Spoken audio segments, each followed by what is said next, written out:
regulations. There are the two basic rules for converting sentence from active voice into passive voice, which are common for all tenses.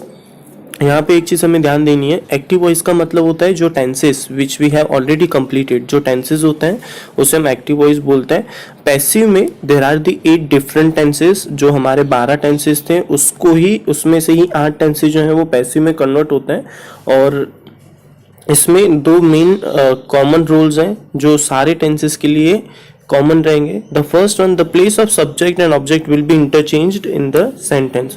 तो जैसे कि हमने देखा कि हमने जो भी टेंसेस सीखे थे, all the tenses starts from subject. सारे सेंटेंस जो थे, सारे टेंस जो थे वो कहाँ से स्टार्ट होते थे? सब्जेक्ट से स्टार्ट होते थे. जबकि यहाँ पे अगर हम पैसिव वॉइस की बात करें तो पैसिव वॉइस जो है हमेशा कहाँ से स्टार्ट होगा? ऑब्जेक्ट से स्टार्ट होगा. ठीक है. Okay, the second rule is only third form of the verb or past participle will be used as a main verb in the passive voice. तो यहाँ पे एक दूसरा रूल हमें क्या ध्यान देना है कि जो हमने 12 टेंसेस सीखे एक्टिव वॉइस में, जो रेगुलर टेंसेस हमने सीखे उसमें हमने V1 भी देखा, V2 भी देखा, V3 फॉर्म भी देखा था और V1 ING भी यूज किया था. बट यहाँ पे जो पैसिव वॉइस है उसके 8 टेंसेस होंगे और 8 के 8 टेंसेस में हमें कौन सा वर्ब यूज करना है? That is V3. सबके लिए सेम रहेगा. The rules for using auxiliary verb in the sentence are different for each tense as follows. तो ऑक्सिलरी वर्ब के लिए भी मैं आगे आपको दूसरी वीडियोस में सिखा दूंगा. सो पहले we are going to start with the present tenses. So this one is a simple present tense. अभी हमें क्या ध्यान देना है कि जैसे कि एक्टिव वॉइस में हम क्या करते थे, सब्जेक्ट अगर थर्ड पर्सन सिंगुलर है तो हम वर्ब के साथ एस, ईएस और आईएस यूज करते थे. ठीक है. यहाँ पे सबसे पहले ऑब्जेक्ट लिया जाएगा, उसके साथ is am are, then V3, फिर बाय एंड सब्जेक्ट आ जाएगा. ठीक है. तो यहाँ पे एग्जांपल देखते हैं. He writes a letter. ठीक है. तो इसमें ऑब्जेक्ट क्या है? लेटर. कि वो क्या लिखता है? लेटर लिखता है. तो लेटर को आगे ले लेना है. A letter. अब लेटर जो है दैट इज सिंगुलर, तो हम लेटर के साथ क्या यूज करेंगे? इज. A letter is. फिर हमने ऑलरेडी सीखा कि वर्ब का कौन सा फॉर्म यूज होगा पैसिव में? V3. A letter is written by him. He का क्या हो जाएगा? हिम हो जाएगा. सेकेंड देखते हैं. He doesn't write a letter. वह पत्र नहीं लिखता है. A letter is not written by him. उसके द्वारा पत्र नहीं लिखा जाता है. अगर उसको हम क्वेश्चन में करते हैं, does he write a letter, क्या वो पत्र लिखता है? Is the letter written by him, क्या उसके द्वारा पत्र लिखा जाता है? They sell books. वह लोग बुक्स सेल करते हैं. तो बुक्स क्या हो गया? क्या सेल करते हैं? बुक्स. तो बुक्स को आगे ले लो, ऑब्जेक्ट बना लो. ठीक है. और बुक्स प्लूरल है तो हम आर का यूज करेंगे. Books are sold by them. They का क्या हो जाएगा? देम. She helps me. वह मुझे मदद करती है. तो यहाँ पे ऑब्जेक्ट क्या है? किसको मदद करती है? मुझे, मी. तो मी को हम आगे करेंगे तो क्या हो जाएगा? आई एम हेल्प बाय हर. मेरी मदद उसके द्वारा की जाती है. ओके. आगे बढ़ते हैं प्रेजेंट कंटिन्यूस टेंस पे. तो प्रेजेंट कंटिन्यूस में हमने देखा था, एक्टिव में हमने क्या किया? Subject is am are, V1 ING, object and other words. Passive में क्या होगा? ऑब्जेक्ट पहले आएगा, टू बी फॉर्म जो है वो सेम ही रहेंगे, इज एम आर ही रहेंगे. ठीक है. बट उसके साथ हम बीइंग वर्ड का यूज करेंगे. Then V3 by, then subject. She is singing a song. तो ऑब्जेक्ट क्या है? A song. A song is being sung by her. She का her. She is not singing a song. A song is not being sung by her. Third one is she singing a song. Is a song being sung by her. They are eating apples. Apples are being eaten by them. यहाँ पे हमने apples मतलब plural ले लिया तो हमें are का use करना है. You are disturbing me. I am being disturbed by you. तो इसी तरीके से एक्चुअली जो मीनिंग है वो मीनिंग चेंज नहीं होगी. जैसे कि she is singing a song, वह गाना गा रही है. A song is being sung by हर, उसके द्वारा गाना गाया जा रहा है. Okay. The third one, present perfect. अगर हम देखें तो प्रेजेंट परफेक्ट में हमने क्या किया था? Subject have has, V3, then object other words. But passive voice में क्या होगा? ऑब्जेक्ट प्लस हैव हैज आएगा, उसके साथ हम बीइंग वर्ड का यूज करेंगे, V3 by and subject. He has completed the work. तो यहाँ पे हमारा ऑब्जेक्ट क्या हो गया? The work. The work has been completed by him. He has not completed the work. The work has not been completed by him. The third one, has he completed the work? Has the work been completed by him? She has written 5 poems. उन्होंने 5 poems लिखी हैं. तो 5 poems जो है वो plural हो गई. तो क्या हम यूज करेंगे? 5 poems have been written by her. उसके द्वारा 5 poems लिखी गई है. I have made some cakes. मैंने कुछ केक्स बनाए हैं.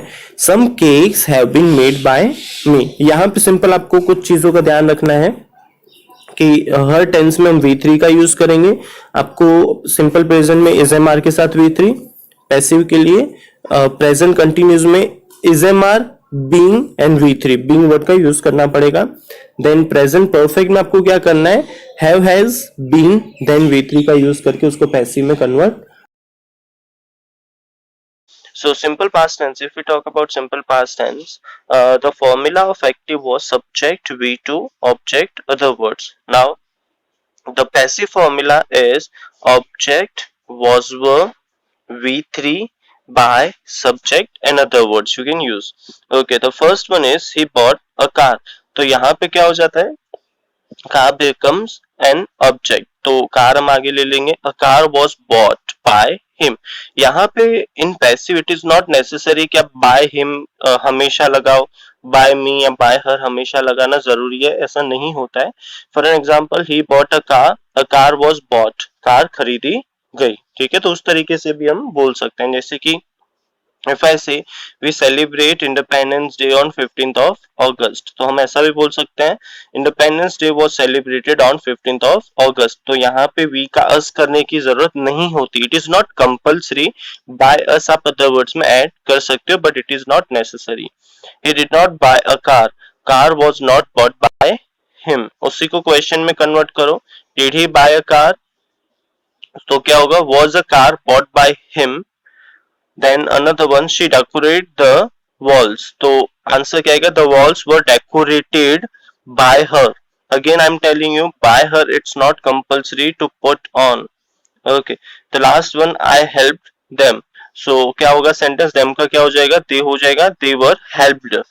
Then by me. They were helped by me. Okay, आगे बढ़ते हैं. Past continuous tense पे. तो past continuous का फॉर्मूला क्या था? Inactive, subject, was verb, V1 ing, object and other words. तो यहाँ पे पैसिव में फॉर्मूला क्या होगा? Object, then was verb, being, V3, by and subject. ठीक है. So the first sentence is she was washing a shirt. तो क्या वॉश कर रहे थे? A shirt. A shirt was being washed. Shirt धोई जा रही थी.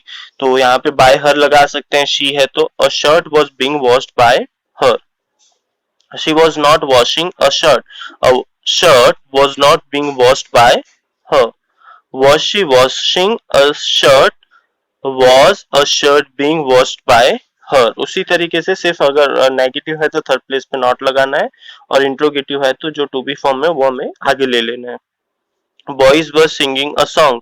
A songs were being sung. गाने गाए जा रहे थे. तो boys का हम boys लगा भी सकते हैं पीछे, by them भी लगा सकते हैं. Songs were being sung by boys and by them. Okay, so आगे बढ़ते हैं पास्ट परफेक्ट टेंस पे. सो पास्ट परफेक्ट टेंस का फॉर्मूला क्या था? Subject, had, V3, object and other words. ठीक है.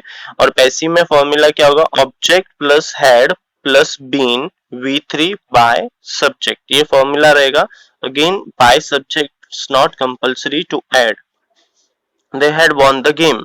वह गेम जीत चुके थे. The game had been won. Game जीती गई थी. दूसरा होगा a game had been won by them. They had not won the game. The game had not been won by them. Had they won the game? क्या वो game जीते थे? Had the game been won? क्या game जीती गई थी by them? He had collected coins. Coins had been collected by him. So hope. Okay, let us start today. The tense is future tense. We will start with the future, a simple future tense. Okay, let us see the formula of active simple future tense. Subject, shall, will, V1, object and other words. In passive, the formula is object plus will plus be plus V3 plus by plus subject. तो इस तरीके से हम formula का use करेंगे. Okay, so the first sentence is she will write a poem. वह poem लिखेगी। क्या लिखेगी? A poem. तो अ पोएम जो है दैट बिकम्स एन ऑब्जेक्ट, तो हम उसको कहाँ पे यूज करेंगे? सबसे पहले a poem will be written by her it's not compulsory. आप ऐसा भी लिख सकते हो, a poem will be written, poem लिखी जाएगी। उसको अगर हम नेगेटिव में कन्वर्ट करें तो she will not write a poem, ठीक है, तो उसका पैसिव क्या होगा? A poem will not be written by her. हमेशा ध्यान रखना कि जो नॉट है वो हमेशा कौन सी प्लेस पे आएगा? थर्ड प्लेस पे आएगा, इसीलिए जो है विल और बी के बीच में हम नॉट पुट ऑन कर देंगे। And the third one is will she write a poem, क्या वो पोएम लिखेगी? Will a poem be written by her, क्या उसके द्वारा पोएम लिखी जाएगी? You will receive the letter, तुम्हें लेटर मिलेगा। The letter will be received by you, by you it's not compulsory, letter receive होगा। They will arrange the money, वह लोग पैसे अरेंज करेंगे। मनी विल बी अरेंज्ड, पैसे अरेंज कर दिए जाएंगे, ठीक है। फिर लास्ट टेंस देखते हैं। As I have already told you कि एक्टिव पैसिव में जो है वो सिर्फ पैसिव में सिर्फ 8 ही टेंस होते हैं, ठीक है। एक्टिव में 12 टेंस थे, तो पैसिव में सिर्फ 8 टेंस है। फ्यूचर कंटिन्यूस टेंस नहीं होता उसमें कन्वर्ट, ठीक है। और जो परफेक्ट कंटिन्यूस के जो टेंसेस हैं वो मैं आपको बाद में बता रहा हूँ, वो कन्वर्ट नहीं होते। ओके, तो सबसे पहले देखते हैं फ्यूचर परफेक्ट का